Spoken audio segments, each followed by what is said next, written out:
ಎಲ್ಲರಿಗೂ ನಮಸ್ಕಾರ. ಇಂದು ನಾವು ವೀರ ಭಗತ್ ಸಿಂಗ್ನ ಕುರಿತಾದ ಒಂದು ನಾಟಕದ ಭಾಗವನ್ನು ಪ್ರಸ್ತುತಪಡಿಸುತ್ತಿದ್ದೇವೆ. ಪಂಜಾಬಿನ ಅಮೃತಸರದ ಸಮೀಪವಿರುವ ಜಲಿಯನ್ ವಾಲಾಬಾಗ್ ಮೈದಾನದಲ್ಲಿ ಸಾಮಾನ್ಯ ಶಕ 1919 ಏಪ್ರಿಲ್ 13ರಂದು ರೌಲಟ್ ಕಾಯ್ದೆಯನ್ನು ವಿರೋಧಿಸಿ ಮತ್ತು ಡಾಕ್ಟರ್ ಸೈಫುದ್ದೀನ್ ಕಿಚ್ಲು ಮತ್ತು ಡಾಕ್ಟರ್ ಸತ್ಯಪಾಲರ ಬಂಧನವನ್ನು ವಿರೋಧಿಸಿ ಶಾಂತಿಯುತವಾಗಿ ಸಾವಿರಾರು ಜನರು ಪ್ರತಿಭಟನೆಯನ್ನು ಮಾಡುತ್ತಿದ್ದರು. ಅಂದಿನ ಅಮೃತಸರದ ರಕ್ಷಣಾ ಪಾಲಕನಾಗಿದ್ದ ಜನರಲ್ ಡಯರ್ ಅನ್ನು ಪ್ರತಿಭಟನೆ ಮಾಡುತ್ತಿದ್ದ ಜನರಿಗೆ ಬುದ್ಧಿ ಕಲಿಸಬೇಕೆಂದು ಏಕೈಕ ನಿರ್ಗಮನ ದ್ವಾರವನ್ನು ಮುಚ್ಚಿಸಿ ನಿರಾಯುಧರಾಗಿದ್ದ ಜನತೆಯ ಮೇಲೆ ಗುಂಡು ಹಾರಿಸಲು ಆಜ್ಞಾಪಿಸಿದನು. ಭಯಭೀತಿಯಿಂದ ಜನಸ್ತೋಮ ಒಮ್ಮೆಲೆ ಔಹಾರಿತು. ಸರ್ಕಾರಿ ವರದಿಯ ಪ್ರಕಾರ ಕೊಲ್ಲಲ್ಪಟ್ಟವರು ಕೇವಲ 379 ಮಂದಿ ಮಾತ್ರ. ಆದರೆ ವಾಸ್ತವಿಕ ವರದಿಯ ಪ್ರಕಾರ 500ಕ್ಕೂ ಅಧಿಕ ಮಂದಿ. ಇದರ ತೀವ್ರತೆ ಎಷ್ಟಿತ್ತೆಂದರೆ ಇಂದಿಗೂ ಸಹ ಜಲಿಯನ್ ವಾಲಾಬಾಗ್ ಮೈದಾನದಲ್ಲಿ ಗುಂಡಿನ ಗುರುತುಗಳನ್ನು ಕಾಣಬಹುದು. ಈ ಘಟನೆಯ ತೀವ್ರತೆಯಿಂದಾಗಿ ಅನೇಕ ಕ್ರಾಂತಿಕಾರಿಗಳು ಜನ್ಮ ತಾಳಿದರು. ಅವರುಗಳೆಂದರೆ ವಾಸುದೇವ ಬಲವಂತ ಫಡ್ಕೆ, ಬಾಲಕೃಷ್ಣ ಚಾಪೇಕರ್, ವಿನಾಯಕ ದಾಮೋದರ ಸಾವರ್ಕರ್, ಖುದಿರಾಮ್ ಬೋಸ್, ಚಂದ್ರಶೇಖರ್ ಆಜಾದ್ ಮತ್ತು ಭಗತ್ ಸಿಂಗ್.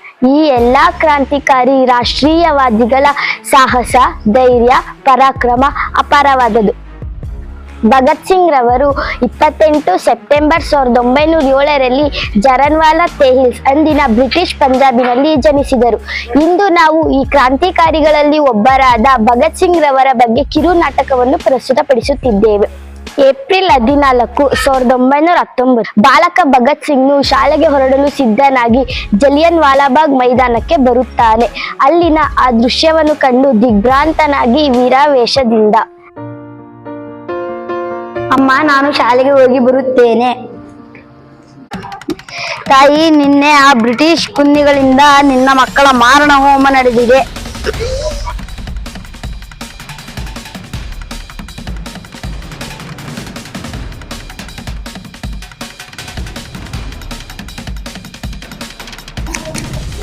ಇನ್ಕ್ವಿಲಾಬ್ ಜಿಂದಾಬಾದ್, ಇನ್ಕ್ವಿಲಾಬ್ ಜಿಂದಾಬಾದ್, ಇನ್ಕ್ವಿಲಾಬ್ ಜಿಂದಾಬಾದ್.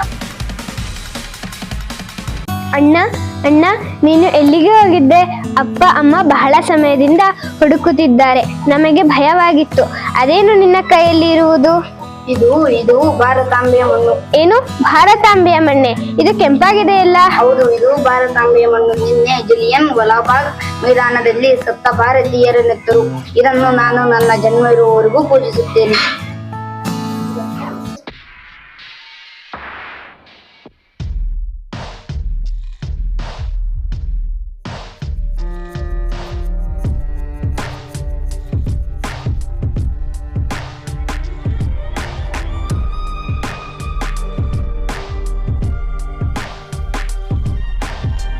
ತಾಯಿ, ನಿನ್ನೆ ಆ ಬ್ರಿಟಿಷ್ ಕುನ್ನಿಗಳಿಂದ ನಿನ್ನ ಮಕ್ಕಳ ಮಾರಣ ಹೋಮ ನಡೆದಿದೆ.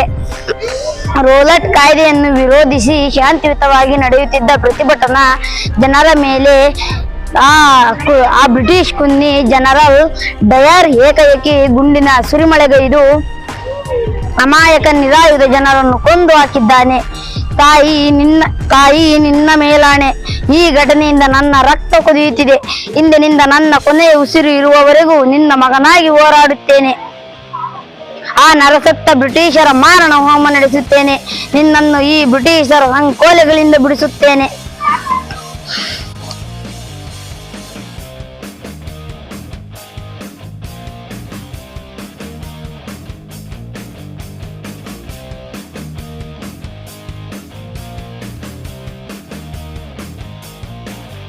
ಇನ್ಕ್ವಿಲಾಬ್ ಜಿಂದಾಬಾದ್, ಇನ್ಕ್ವಿಲಾಬ್ ಜಿಂದಾಬಾದ್, ಇನ್ಕ್ವಿಲಾಬ್ ಜಿಂದಾಬಾದ್.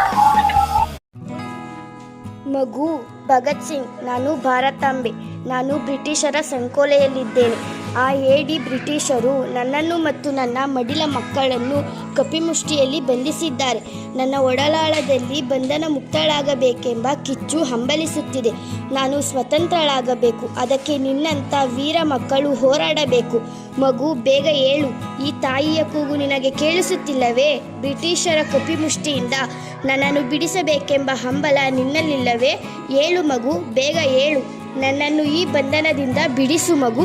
ನಿನ್ನಲ್ಲಿನ ಧೈರ್ಯ, ಸಾಹಸ, ಕೆಚ್ಚೆದೆಯ ಪರಾಕ್ರಮಗಳು ಮುಂದೆ ದೇಶದಲ್ಲಿ ಮನೆ ಮಾತಾಗುವುದು. ಬಾ ಮಗು, ನನ್ನನ್ನು ಈ ಸಂಕೋಲೆಗಳಿಂದ ಬಿಡಿಸು. ಬಾ ಮಗು. ಅಣ್ಣ ಅಣ್ಣ, ಏನಾಯ್ತು?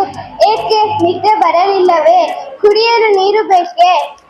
ತಂಗಿ, ಕನಸಿನಲ್ಲಿ ಭಾರತಾಂಬೆಯನ್ನು ಕಂಡನು. ನಾನು ಬ್ರಿಟಿಷರ ಕಪಿಮುಷ್ಟಿಯಿಂದ ಭಾರತಾಂಬೆಯನ್ನು ಬಿಡಿಸಲು ಹೋರಾಡುತ್ತೇನೆ. ಆ ಬ್ರಿಟಿಷ್ ಕುನ್ನಿಗಳು ಭಾರತೀಯರಿಗೆ ಮಾಡುತ್ತಿರುವ ಅನ್ಯಾಯದ ವಿರುದ್ಧ ಪ್ರತಿಕಾರ ತೀರಿಸಿಕೊಳ್ಳದೆ ಬಿಡುವುದಿಲ್ಲ. ಇಂದು ನಾನು ಪ್ರತಿಜ್ಞೆ ಮಾಡುತ್ತಿದ್ದೇನೆ, ನನ್ನ ಜೀವ ಏನಿದ್ದರೂ ಭಾರತಾಂಬೆಗೆ ಮಾತ್ರ ಮುಡಿಪು. ರಾಜಗುರು ಸುಖದೇವ್, ನೀವೇನು ಇಲ್ಲಿ? ಭಗತ್ ಸಿಂಗ್, ನಾವು ನಿನ್ನನ್ನೇ ನೋಡಲು ಬಂದಿದ್ದೇವೆ. ಸ್ನೇಹಿತರೆ, ನಾವು ಆ ಬ್ರಿಟಿಷರ ವಿರುದ್ಧ ಪ್ರತಿಕಾರ ತೀರಿಸಿಕೊಳ್ಳಲು ಸಿದ್ಧರಾಗಬೇಕು. ಹೌದು ಭಗತ್, ಜಲಿಯನ್ ವಾಲಾಬಾಗ್ ದುರಂತದಿಂದ ನನ್ನ ರಕ್ತ ಕುದಿಯುತ್ತಿದೆ. ಈ ಚಂಡಾಲ ಬ್ರಿಟಿಷರನ್ನು ಕೊಲ್ಲುವಾಗಿ ನನ್ನ ಪ್ರಾಣ ಹೋಗುವುದು. ಗೆಳೆಯರೇ, ನಾನು ಸಹ ನಿಮ್ಮ ಜೊತೆ ಸೇರಿಕೊಳ್ಳುತ್ತೇನೆ. ಆ ಏಡಿ ಬ್ರಿಟಿಷರನ್ನು ಭಾರತದಿಂದ ಓಡಿಸಲು ನಾವೆಲ್ಲರೂ ಒಂದಾಗಬೇಕು. ಆಗ ಮಾತ್ರ ಅವರನ್ನು ಹಿಮ್ಮೆಟ್ಟಿಸಬಹುದು. ಹೌದು ಗೆಳೆಯರೇ, ಆ ಬ್ರಿಟಿಷರ ವಿರುದ್ಧ ಕಾರ್ಯತಂತ್ರ ರೂಪಿಸಬೇಕು. ಅದಕ್ಕಾಗಿ ನಾವು ಹಿಂದೂಸ್ತಾನ ಸೋಷಿಯಲಿಸ್ಟ್ ರಿಪಬ್ಲಿಕನ್ ಅಸೋಸಿಯೇಷನ್ ಎಂಬ ಸಂಘಟನೆಯನ್ನು ಸೇರಿಕೊಳ್ಳೋಣ. ನಾವು ನಮ್ಮ ಭಾರತ ದೇಶವನ್ನು ಆ ಬ್ರಿಟಿಷರಿಂದ ರಕ್ಷಿಸೋಣ. ಇಕ್ವಿಲಾಬ್ ಜಿಂದಾಬಾದ್, ಇಕ್ವಿಲಾಬ್ ಜಿಂದಾಬಾದ್, ಇಕ್ವಿಲಾಬ್ ಜಿಂದಾಬಾದ್. 3 ಜನ ಸ್ನೇಹಿತರು ಸೇರಿ ದೆಹಲಿಯ ಕೇಂದ್ರೀಯ ಶಾಸನ ಸಭೆಯ ಮೇಲೆ ಬಾಂಬ್ ಎಸೆದರು. ಆದರೆ ಅವರನ್ನು ಬ್ರಿಟಿಷರು ಸ್ವಲ್ಪ ಕಾಲಾವಧಿಯಲ್ಲೇ ಬಂಧಿಸಿದರು. ದೆಹಲಿಯ ಶಾಸನ ಸಭೆಯ ಮೇಲೆ ಬಾಂಬ್ ಎಸೆದು ಬ್ರಿಟಿಷ್ ಅಧಿಕಾರಿಗಳನ್ನು ಕೊಂದೆವು.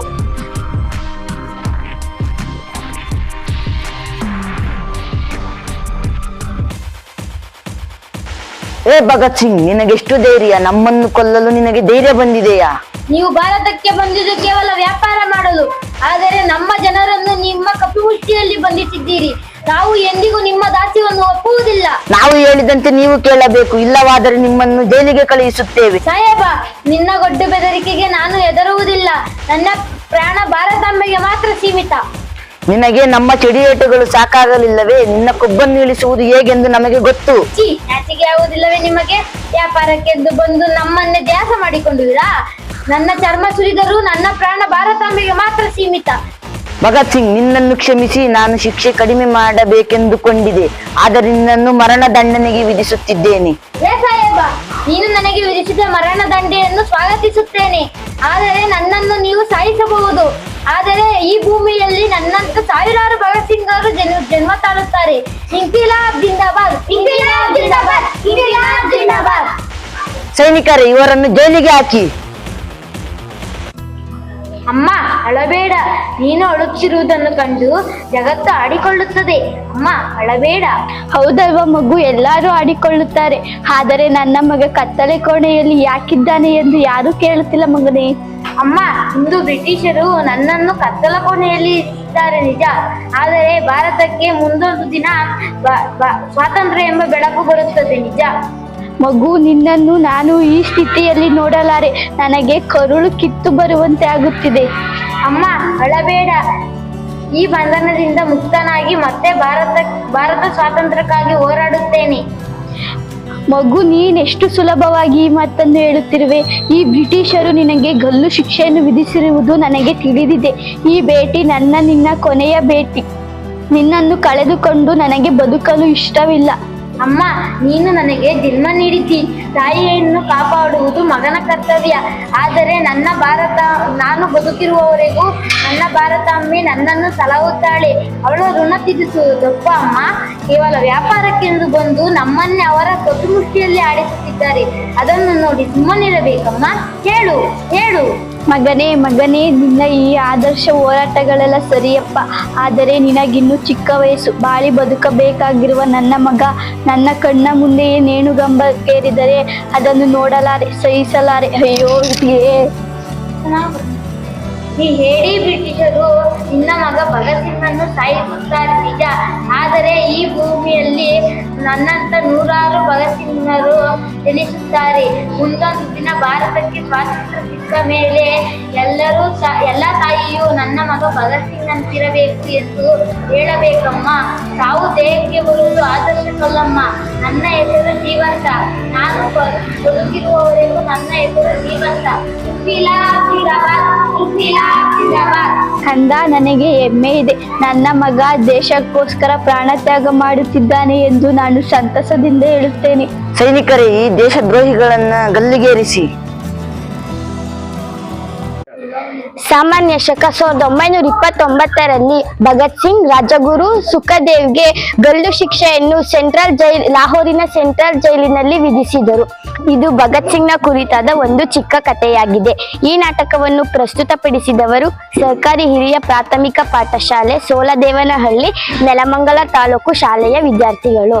ಪಾತ್ರ ಪರಿಚಯ: ನಿರೂಪಕಿ ಪಾತ್ರದಲ್ಲಿ ಸುಚಿತ್ರ 7ನೇ ತರಗತಿ, ಭಗತ್ ಸಿಂಗ್ ಪಾತ್ರದಲ್ಲಿ ಬಾಲಕ ಅಕ್ಷಯ್ 5ನೇ ತರಗತಿ, ವಯಸ್ಕ ಮಯೂರ್ ಯಾದವ್ 6ನೇ ತರಗತಿ, ಭಗತ್ ಸಿಂಗ್ ತಂಗಿ ಪಾತ್ರದಲ್ಲಿ ಶ್ರೇಯಾ 6ನೇ ತರಗತಿ, ಭಗತ್ ಸಿಂಗ್ ತಾಯಿ ಪಾತ್ರದಲ್ಲಿ ವಿದ್ಯಶ್ರೀ 7ನೇ ತರಗತಿ, ಭಾರತಾಂಬೆ ಪಾತ್ರದಲ್ಲಿ ಚಾರುಮತಿ 6ನೇ ತರಗತಿ, ರಾಜಗುರು ಪಾತ್ರದಲ್ಲಿ ಕವಿನ್ 4ನೇ ತರಗತಿ, ಸುಖದೇವ್ ಪಾತ್ರದಲ್ಲಿ ಅರ್ಜುನ್ 5ನೇ ತರಗತಿ, ಬ್ರಿಟಿಷ್ ಅಧಿಕಾರಿ ಪಾತ್ರದಲ್ಲಿ ಪ್ರೀತಮ್ 7ನೇ ತರಗತಿ, ಸೈನಿಕ ಪಾತ್ರಗಳು ಕುಶಾಲ್ 7ನೇ ತರಗತಿ, ಮಧು 6ನೇ ತರಗತಿ. ಧನ್ಯವಾದಗಳು.